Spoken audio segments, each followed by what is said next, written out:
દમણના ખ્રિસ્તી પરિવાર દ્વારા સંત જોહન બેપ્ટિસ્ટના જન્મોત્સવ નિમિત્તે પરંપરાગત સાઓ જોઆએ ઉત્સવની ધામધૂમથી ઉજવણી કરવામાં આવી રહી છે. ચોમાસાના આગમન સાથે જોડાયેલો આ ઉત્સવ ધાર્મિક આસ્થા અને સાંસ્કૃતિક વારસાનું અનોખું પ્રતીક માનવામાં આવે છે.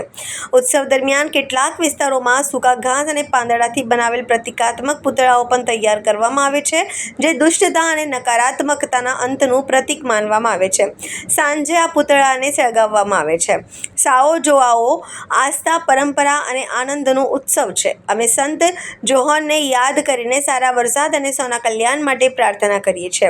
ક્રિશ્ચન પરિવારો દરિયાકાંઠે પરંપરા ગીત અને નૃત્ય કરવામાં આવ્યા અને દરિયામાં ડૂબકી લગાવી આવી છે. દમણના અનેક ક્રિશ્ચન પરિવારો લંડન શિફ્ટ થઈ ગયા છે અને દમણમાં જે છે તે આ પરંપરા જાળવી રાખે છે. ये saint John the Baptist feast, Jesus ये टाइम पे बैप्टाइज हो गया था, इसके लिए वो पानी में बैप्टाइज हो गया. इसके लिए हम लोग उधर बीच में जाते हैं नहाने के लिए ये टाइम पे, और ये ऐसा बनाते हैं इसको पुतले को. हम लोग ऐसा पापड़ डालते हैं, ये जो भी खाना हम लोग जो खाते हैं वो पहले इसमें प्लेट में डाल के इसको डालते हैं पहला. ये परंपरा से बहुत टाइम से चालू हो रहा है. ये दमन में इधर बहुत टाइम से हो रहा है. ये सब पोर्चुगीज के टाइम पे है.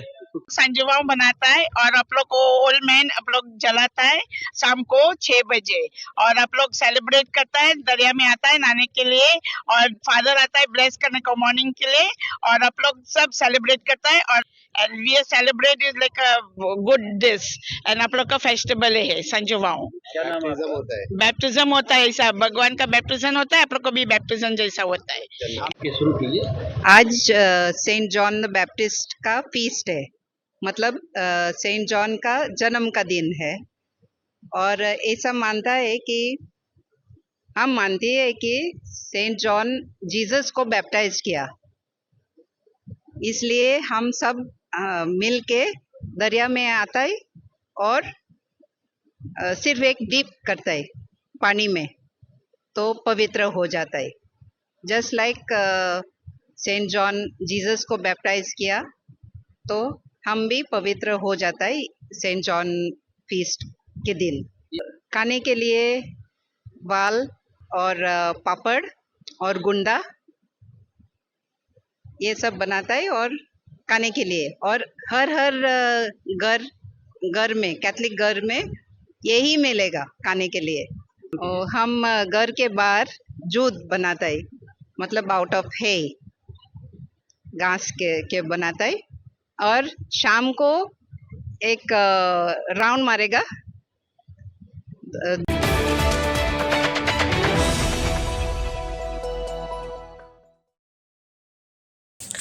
આજરોજ જીવદયા ગ્રુપ પારડીના પલસાણા ગામમાં રહેતા સચિનભાઈ પટેલનું ફોન આવ્યું હતું કે તેમના વાડીમાં એક સાપ નેટમાં ફસાઈ ગયું છે. ત્યારબાદ જીવદયા ગ્રુપના સભ્યો યાસીન મુલતાની, રિશી ઠાકુર અને ફૈઝાન રાઈન ઘટના સ્થળે પહોંચી ગયા હતા. સાપ ઓળખ પછી ખબર પડી કે ત્યાં એક 4 ફૂટ લાંબો ન્યુરોટોક્સિન ઝેર ધરાવતો ઇન્ડિયન કોબ્રા નેટમાં ફસાઈ ગયેલો છે.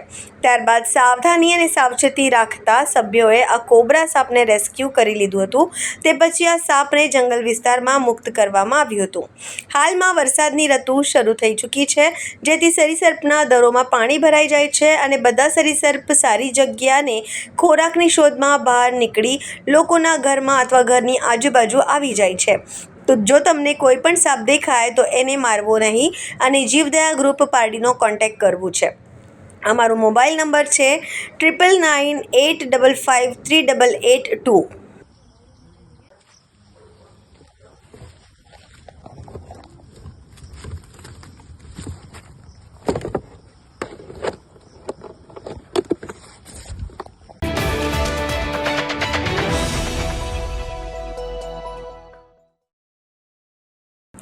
વલસાડ જિલ્લા પંચાયતની સામાન્ય સભા મળી, જેમાં જુદી જુદી સમિતિઓની રચના કરવામાં આવી. રચના કરાયેલ સમિતિઓમાં જે તે વિસ્તારના સભ્યોને પદ સોંપવામાં આવ્યા. સાથે જ વિકસતા વલસાડ જિલ્લાના વિકાસના વેગ તરફ ધપાવવા માટેના કાર્યો કરવામાં આવશે. નમસ્કાર, હું હેતલ જીતેશ પટેલ, વલસાડ જિલ્લા પંચાયત પ્રમુખ. આજરોજ વલસાડ ખાતે જે સામાન્ય સભાનું આયોજન કરવામાં આવ્યું, આ સભાની અંદર જે સમિતિઓ આવે છે એ સમિતિઓના દરેક સભ્યોને નક્કી કરવામાં આવ્યા, જે મેન્ડેટરી કરવામાં આવ્યા છે. આ સમિતિની અંદર બીજો જે હતો મુદ્દો એ આપણે જે વિકાસના કાર્યો છે એના વેગ આપવા માટેના જે કાર્યો છે એના માટેનું થયું. દરેક સભ્યોને પોતપોતાના વિસ્તારની જે પણ પ્રાયોરિટીના કામો છે, ટાઈ કે અનડાઈ કામો, એનું લિસ્ટ મંગાવવામાં આવ્યું છે અને જે પ્રમાણે પ્રાધાન્ય હશે ને જરૂરિયાત હશે એ પ્રમાણે કાર્ય કરવામાં આવશે.